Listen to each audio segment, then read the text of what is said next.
આપણે આપણી જાતને આપણા શ્વાસથી બદલવાની છે, આપણી શક્તિઓથી બદલવાની છે. આપણો શ્વાસ અને આપણી શક્તિઓ એ જ સાચું છે, બાકી બધું ગપગોળ છે. અને તમે અનુભવ્યું હશે અત્યાર સુધી. હું કઉ છું અને માની લેવાને કોઈ કારણ નહીં. હું કઉ છું એ સાચું છે એ કોઈ દી સ્વીકારતા નહીં. સ્વયં અનુભવની એરણ ઉપર મૂકજો અને અનુભવની એરણ ઉપર જો ખરેખર પાસ થઈ જાય ને તો જીવનની અંદર ઉતારજો. સાચું તો પ્રાપ્ત થશે.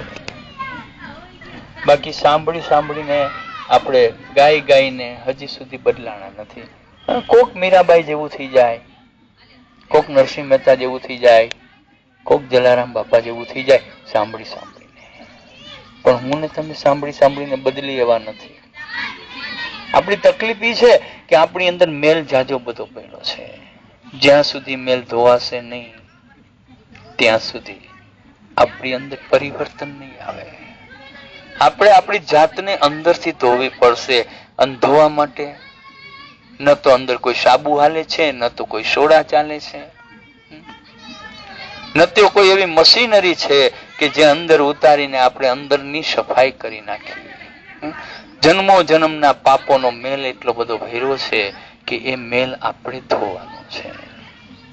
અને એ મેલ ધોવા માટે થઈને આપણે ખુદે બદલવું પડશે, આપણી જાતને બદલવી પડશે. અને એના માટે આપણે ખુદે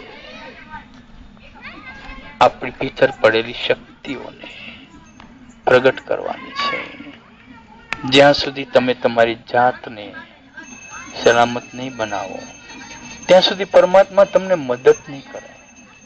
જો પરમાત્માની મદદ ખરેખર તમે ચાહતા હો તો તમારે તમારું આરોગ્ય સુધારવું પડશે, તમારા શરીરને સુધારવું પડશે, તમારી શક્તિઓને પ્રગટ કરવી પડશે અને તમારી ઉર્જાઓને પ્રગટ કરવી પડશે.